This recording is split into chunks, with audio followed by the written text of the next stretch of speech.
শাহজাহান খান গ্রেফতার, পরিবহন খাতে শৃঙ্খলা ফিরবে কি? সড়কে চাঁদাবাজির কারণে মানুষকে নানাভাবে দুর্ভোগ পোহাতে হয়, আর এই চাঁদাবাজিকে প্রাতিষ্ঠানিক রূপ দিয়েছেন বাংলাদেশ সড়ক পরিবহন শ্রমিক ফেডারেশনের সভাপতি শাহজাহান খান। তিনি ছিলেন বিগত সরকারের একসময় নৌ পরিবহন মন্ত্রী। জানা যায়, বাংলাদেশ সড়ক পরিবহন ও শ্রমিক ফেডারেশনের ছত্রছায়ায় গত 4 বছরে বাণিজ্যিক যানবাহন থেকে 6,000 কোটি টাকার বেশি চাঁদাবাজি হয়েছে।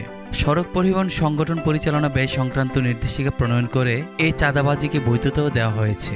ফেডারেশনের শীর্ষ নেতা হওয়ার সুবাদে পরিবহন মালিক সমিতির অন্যান্য প্রভাবশালী নেতাকে সঙ্গে নিয়ে তিনি সড়ক থেকে কোটি কোটি টাকা চাঁদাবাজি করেছেন।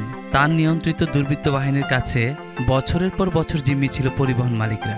এদিকে নির্বাচনী হলফনামায় দেওয়া তথ্য অনুযায়ী 2008 সালে শাহজাহান খানের বার্ষিক আয় ছিল 6,85,000 টাকা, যা 2024 সালে হয়েছে 2,21,00,000 টাকা। তার আয়ের বিষয়ে বিস্তারিত তদন্ত হওয়া দরকার। বস্তুত সড়ক পরিবহন আইনে সড়ক থেকে চাঁদা ওঠানোর বিধান নেই। এরপরে শাহজাহান খানের নেতৃত্বে পরিবহন খাতে বেপরোয়া চাঁদাবাজি চলছে।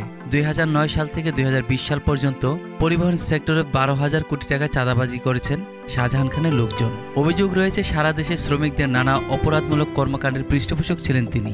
2018 সালে ঢাকায় বাস চাপায় 2 শিক্ষার্থী নিহত হওয়ার ঘটনায় নিরাপদ সড়কের দাবিতে আন্দোলনের সময় শাহজাহান খান বিতর্কিত মন্তব্য করে ব্যাপক সমালোচিত হন। তার বেফাঁস মন্তব্যে ক্ষুব্ধ হয়ে শিক্ষার্থীরা রাজপথে আন্দোলনে নামে। তাছাড়া বিভিন্ন সময় সড়ক আন্দোলনের দাবিতে করা আন্দোলনের সমালোচনা করেছেন তিনি। সড়কের নিরাপত্তা নিশ্চিতে বিভিন্ন মহল থেকে কঠোর শাস্তির বিধান রেখে সড়ক পরিবহন আইন প্রণয়নের দাবি উঠেছে বহুবার। এক্ষেত্রেও অন্যতম বাধা ছিলেন এই শ্রমিক নেতা। অভিযোগ রয়েছে, শাহজাহান খানের ঘোর বিরোধিতার কারণে অতীতে সড়কে শৃঙ্খলা ফেরানোর নানা উদ্যোগ বাস্তবায়ন করা সম্ভব হয়নি।